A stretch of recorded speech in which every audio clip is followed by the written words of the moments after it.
जो महिला सैनिक सर हैं, क्या उनको इन्फेंट्री जैसे डायरेक्ट कॉम्बैट में कभी तैनाती हो सकती है? ये बहुत अच्छा सवाल है कि लेडीज विमेन फाइटर पायलट भी है, तो वो भी तो दुश्मन के एरिया में गिर सकते हैं। मेरे यहाँ फौज से यशिका त्यागी जी आई थी। ज्यादा मांगते मांगते अब हमारी तमन्ना है कि हम एक आर्मी चीफ का हेड जो हो वो भी कभी महिला हो। बनेंगे, क्यों नहीं भाई।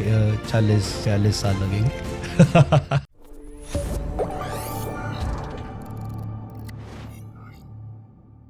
जो महिला सैनिक सर हैं, क्या उनको इन्फेंट्री जैसे डायरेक्ट कॉम्बैट में कभी तैनाती हो सकती है? मतलब इसको लेके बहुत ही डिवाइडेड ये बहुत अच्छा सवाल है। लेकिन इससे पहले मैंने एक और किताब लिखी है, इसका नाम है कैंटोनमेंट कॉन्स्पिरेसी। वो एक मर्डर मिस्ट्री है। नाइस। और उस मर्डर मिस्ट्री के हीरो हीरोइन एक रोहित और रेणुका है, जो एक नए कमीशन होते हैं। और रेणुका को मैंने इन्फेंट्री में डाला है। तो वो फिक्शन है, तो मैं कुछ भी कर सकता हूँ। बट जैसे मेरे यहाँ पर एक कर्नल आए थे, उन्होंने मुझसे कहा कि इट इज़ नॉट पॉसिबल। उनका लॉजिक ये था कि वो बहुत अच्छी हैं महिलाएं, सशक्त हैं, लेकिन जैसे अभिनंदन जी पाकिस्तान गए, अगर महिलाओं को लेकर हम एक थोड़ा सेंसिटिव होते हैं, अगर उनके साथ थोड़ी बदसलूकी करें तो देश का मोराल, फौज का मोराल डाउन हो जाएगा। तो उनको आप यूटिलाइज कीजिए दूसरे सेक्टर्स में। इन्फेंट्री क्योंकि वहाँ पर कुछ डार्क ट्रूथ्स हैं, वहाँ पर उनकी आवश्यकता, ये उनका लॉजिक था। राजेश पवार जी हमारे आए थे, कर्नल थे। इस पर आपका क्या लॉजिक है कि इन्फेंट्री में जाना चाहिए? अपने अभिनंदन की बात की, वो फाइटर पायलट है, लेकिन लेडीज विमेन फाइटर पायलट भी है। तो वो भी तो दुश्मन के एरिया में गिर सकते हैं। बिल्कुल सही बात तो है। अगर वहाँ हो सकता है, तो इन्फेंट्री में अगर महिला है तो वो भी उसी मतलब रिस्क कैटेगरी में पड़ते हैं। तो यानी हो सकते हैं। हो सकता है, नंबर 1। नंबर 2, ज़रूर इन्फेंट्री सबसे सामने होती है, लेकिन बैटलफील्ड एरिया में इंजीनियर्स, सिग्नल, EME, उसमें महिला हैं। वो तो कम्बैट जोन में है। और जब एनिमी का एक्शन होता है, 10-12 किलोमीटर के एनिमी का एक्शन हो, वो अपने एरिया में घुस जाए, तो इस एरिया में ये नहीं कि सिर्फ इन्फेंट्री तैनात है, सारे टुकड़ियाँ तैनात होंगे, जिसमें जवान होंगे, मेल ऑफिसर्स होंगे, फीमेल ऑफिसर्स होंगे। तो किसी का पकड़े जाना, ये नहीं कि सिर्फ इन्फेंट्री वाले ऑफिसर्स ही पकड़े जाते हैं या PAW होते हैं, वो सभी लोग। मेरे यहाँ फौज से यशिका त्यागी जी आई थी, तो कहीं जब मैं नई गई थी, तो कई जवानों का हाथ उठने में थोड़ा सा टाइम लग रहा था वो एक्सेप्टेंस में कि मैडम भी कैप्टन है, कर्नल है। अभी तो उन्होंने कहा, फिर वो धीरे धीरे हुआ अभी कि हम उससे काफ़ी आगे बढ़ मैडम सर हैं। नहीं, उन्होंने बिल्कुल शुरुआत का बताया। 20 साल अभी हो गए विमेन आर्मी में है। तो शी सेड कि हम एम्बिशियस हैं, हम लड़कियां कभी संतुष्ट नहीं होते, हमने हमेशा ज्यादा मांगा। ज्यादा मांगते मांगते अब हमारी तमन्ना है कि हम एक आर्मी चीफ का हेड जो हो वो भी कभी महिला हो। बनेंगे, क्यों नहीं। तो जब मैं आखिर में NDA में गया था, लास्ट पासिंग आउट परेड में, रिटायर होने से पहले, तो उस मीडिया इंटरेक्शन में यही मेरे से पूछा गया कि NDA पहले महिला चीफ कब बन सकती है। तो मैंने क्विक कैलकुलेशन किया, मैंने कहा कुछ भाई 40-42 साल लगेंगे। Nice sir. ऑपरेशन सिंदूर में इंडियन आर्मी के साहस को आप कैसे देखते हो? नहीं, ऑपरेशन सिंदूर में तो हमने बहुत ही बढ़िया काम किया है, और एक बार ये दिखाया कि तीनों सेनाओं के बीच में जो कोऑर्डिनेशन है वो कितना अच्छा है। और इसमें कोई शक नहीं होना चाहिए कि हमने बहुत भारी जीत हासिल की है। और हमने बालाकोट से कुछ सबक सीखे, क्योंकि बालाकोट के बाद लोग पूछते रहे कि सबूत कहाँ है, सबूत कहाँ है। किसी को विश्वास नहीं हो कि हमने कोई कार्रवाई की है।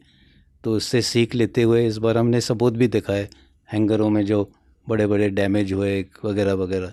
तो कोई शक नहीं है कि बहुत ही अच्छा ऑपरेशन था ये। इंडियन आर्मी का पॉलिटिकल पार्टियां उसका राजनीतिकरण करती हैं। जैसे सबूत वाली बात हुई, इंडियन आर्मी की तरफ से कहा गया कि हमने हमला किया, सबूत मांगा गया, या दोनों साइड से पूछ रहा हूं मैं, क्या सरकार उनके काम को बढ़ा चढ़ाकर राजनीतिक लाभ लेती है, या विपक्ष आर्मी की जो योग्यता है उसको लेकर क्वेश्चन करती? क्या ये दोनों में से दोनों गलत है? तो मैं तो हमेशा यही कहता आ रहा हूँ कि राजनीतिकरण नहीं करना चाहिए।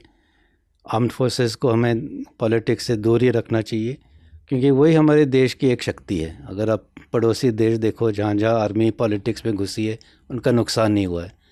तो ये 2 वे ट्रैफिक होता है, वो भी हमें बीच में ना लाए, और हमारी भी कोशिश होगी कि हम बीच में ना पड़े, और यही सबके लिए बेहतर होगा। लास्ट क्वेश्चन सर, आपने 40 साल से अधिक देश की सेवा की, हर सफलता जो है वो कुर्बानियां लेकर आती है। आई एम श्योर आपने बहुत सारा त्याग परिवार के क्षेत्र में किया होगा। कभी ऐसा कोई लम्हा जिसका आपको मलाल हो कि आपको परिवार में होना चाहिए था, आप नहीं रहे जब आप देश की सेवा कर रहे थे? एक इंडिविजुअल इंस्टेंस तो नहीं, लेकिन ज़रूर ऐसे महसूस होता है कि जब बच्चे बड़े हो रहे थे तो हर वक्त तो नहीं थे, और ख़ास करके जो शुरुआती साल होते हैं, मैं कहूँगा 5 साल की उम्र तक, जहाँ तकरीबन रोज़ाना ही कुछ नया बच्चा करता है।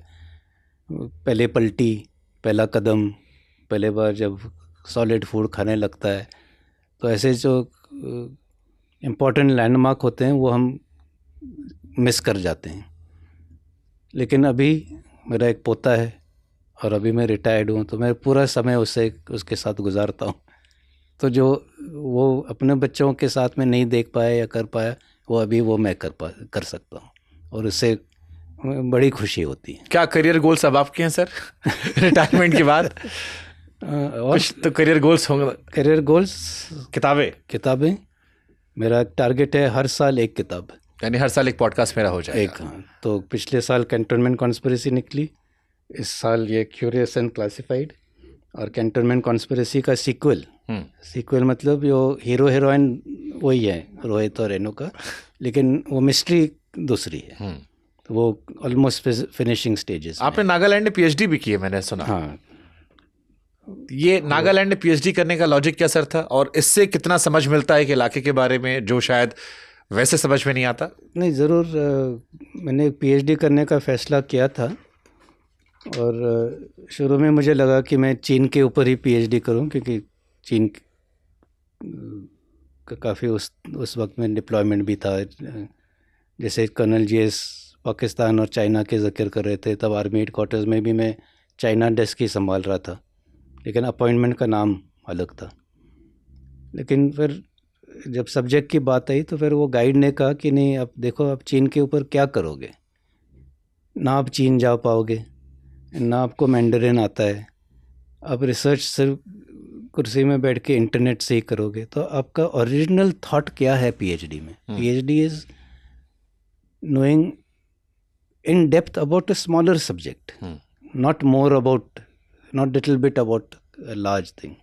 तो ऐसे कौन सी चीज़ है जिसके बारे में आप अपने पर्सनल टच ला पाओगे, पर्सनल एक्सपीरियंस ला पाओगे, वगैरह वगैरह। तो उसके बारे में जब सोचा, तब मैं 2 साल नागालैंड में था, और नागालैंड में कई लोगों से मैंने बात की थी, कई अच्छी चीज़ें देखी थी, कई चीज़ें देखी थी जहाँ पे सुधारना की ज़रूरत थी। और फिर जब मैंने ये आइडिया दिया कि ठीक है भाई, मैं नागालैंड में करता हूँ जहाँ इंसर्जेंसी भी है, और मैं इंसर्जेंट ग्रुप के लीडर से भी मैं मिल चुका हूँ, वो चीफ मिनिस्टर, गवर्नर से भी मिल चुका हूँ। वहाँ पे मैंने सारे मेरे नीचे जो लोग थे उनके एरियाज़ देखे हैं, वहाँ के सरपंचों से बात की, आम आदमी से बात की। तब उन्होंने कहा कि ये देखो, अब आप सही लाइन पे आ रहे हो कि अभी आपका पर्सनल और ऑन फील्ड रिसर्च होगा। तो क्या निकला यूनिक, अगर कुछ शेयर करना चाहें पीएचडी में जो आपको यूनिकनेस लगी हो नागालैंड से? तो वो सब्जेक्ट ही इसको मतलब क्लियर कर देता है कि सब्जेक्ट था harmonising Naga customs, traditions and institutions for the modern era to usher in peace and development. तो मेरा थीसिस यही था कि जो रीत रिवाज वो अभी भी फॉलो कर रहे हैं, जो सदियों से आ रहे हैं, वो एक्चुअली डेवलपमेंट के लिए पाबंदी है, और जब तक वो अपने आप को वो नहीं बदली करेंगे, तब तक जो है वो उनका डेवलपमेंट नहीं होगा, और डेवलपमेंट नहीं होगा तो इंसर्जेंसी रहेगी। वो सारा मतलब इंटरकनेक्टेड होता है, peace, development and law and order. तो उसका यही मेन नतीजा ये था कि आपको अपने कुछ ट्रेडिशंस जो है उसको आपको चेंज करना पड़ेगा अगर आपको सही आगे बढ़ना है।